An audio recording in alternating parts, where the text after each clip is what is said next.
The highlighter pen was invented in the 1960s simply to get your attention. When text is shaded with transparent vivid inks in hot pinks or warm yellows, our eye goes directly to it. Marketers have always known that color has impact, and it's a principle highlighted by these pens. Shades of neon. When it comes to highlighter pens, drab colors are a write-off.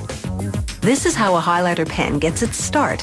A vacuum siphons plastic pellets into this container. The red ones will tint the whole mix as it melts inside a heating tube. A mechanized steel screw pushes the melted plastic into pen molds. The force applied is equal to the weight of 350 elephants. Cooled by water, the newly molded pen barrels spill into a container below. Now, some clear-colored pen barrels drop onto a conveyor track. And ink reservoirs that look like pieces of chalk but are made of polyester drop down a shaft, and a robotic arm thrusts them into the plastic barrels. The back-end plug goes in the same way. The plugs fall to a robotic arm and it pushes them into the back of the pen. Now a chemist drops a concentrate of dye into a beaker of water. Just 10 grams or drops is enough to turn it fire engine red. A humectant already in the water will keep the ink from drying out when it's in the pen. Next, he measures the ink's thickness. He lowers a steel probe into it and the probe turns. A gauge measures the speed. If the probe turns too fast, it means the ink is too thin. If it revolves too slowly, then the mix is too thick.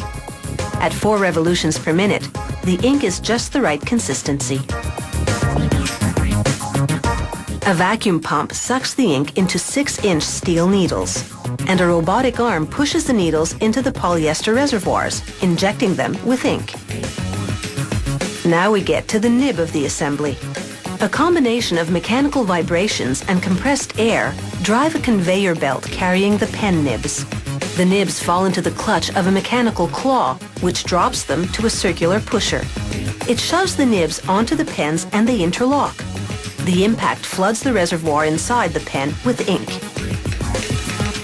Now it's time to top it all off. A conveyor transports caps to a mechanical gripper, and the gripper slides them over the nibs. Over on another assembly line, they're making a 3-in-1 marker. A conveyor bowl funnels smaller ink reservoirs into a shaft, and they drop to a robotic arm.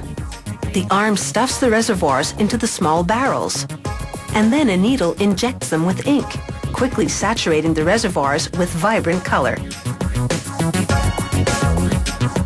The next robotic arm shoves a receptacle onto the barrel, and then another robot presses a polyester nib onto it. A robot now slips a hood-like cap over the nib. Another mechanical arm suctions up the fuchsia-colored mini markers and transfers them to a triangular case. Down the line, another suctioning arm picks up a red mini marker and deposits it in the triangle. A steel probe presses it in. Finally, a yellow-colored marker completes the triangle. Now a robot uses an electrical charge to pick up metallic confetti. When the charge is turned off, the confetti drops into the triangle, adding some glitter. Next, a suctioning robot drops the top part of the triangle onto the lower case, and a metal cylinder presses it shut. Another suctioning arm carries the 3-in-1 marker to a conveyor belt, which unloads it into a box. This 3-in-1 highlighter makes it easier to color code text, a different color for each theme. Now, an electrical conveyor moves the highlighters to a mechanical arm. The arm flips it around, positioning it for the next step. A squeegee silk screens a logo onto it. I wonder how they came up with that one. Now the highlighters enter an ultraviolet light chamber. The light bonds the ink to the case. And finally, the ultimate test. Plastic grippers guide markers as they make circles. 700 to 1,000 circles means this particular production line will definitely stand out.